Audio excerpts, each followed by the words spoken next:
have you here with us today.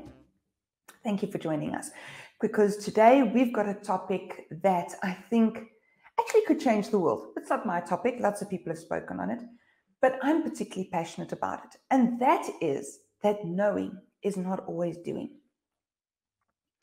So many times we've sat across the table from people and they've lamented that they've made a mistake, that something's gone wrong. But in this particular case, it's not just one of those random things that have gone wrong. They actually had knowledge that could have changed the outcome if they had applied it.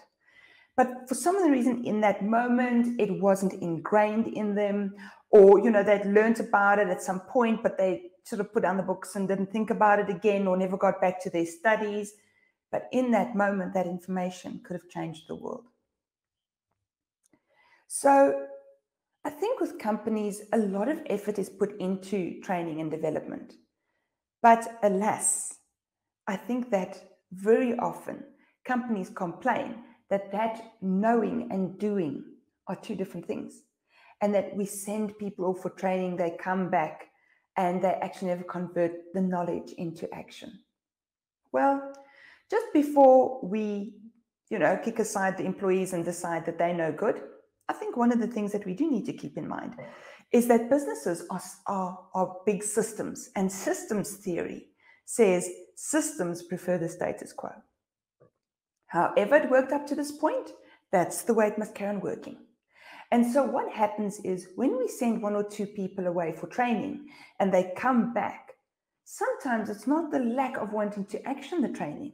So it's actually that the system is trying to maintain the status quo. And in this case, the system wins. The question is, does the business? So how do we get around this? How do we get our training to resonate within the organization and actually get leveraged? Well, I think the first thing that we have to keep in mind is, as we've said, the systems theory is going to push back against us. So what is it about the system that the training is challenging? And I often think that comes down to culture, because this, whenever we bring about change, yes, we're going to change systems and processes and policies and procedures, but that's a piece of paper. But when we change culture, we change the very way of transacting, of doing, of being.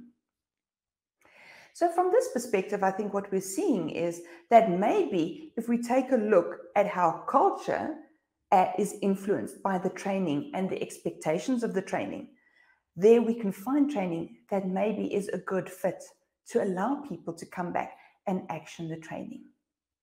Now, Innocent, I hear you say, if we only ever chose training that fits in with us, we'd never be challenged. Well, let's put it this way. I'd rather have you be challenged a little bit each time and move, rather than be challenged hugely and all this training gets wasted. Firstly, it's a waste of money, but secondly, it's a waste of heart and mind and soul and motivation. It's not great for training to be paid for, but when you come back, you have no way of actually actioning what you've learned and adding that value. So let's take a look at how we do this. Firstly, let's take a look at the team member perspective. When you are bringing training to your manager that you would like to do, it would be a really good idea for you to understand exactly not just what you're going to learn, but how does that fit with what's going on in the business at that point in time. That way, you can go to your manager, motivate for the training, and show how a positive outcome on this training can positively transform your environment, your role, whatever the case may be. So instead of just saying, I need to do this to be better, explain how it's going to actually influence the entire company. The second thing is, as a leader, before you sign off on that training, make sure that you're going to commit to supporting that individual in that training. Because again, you're not just wasting your own money, but you're wasting the morale of that person by not letting them practice what's happening in that training.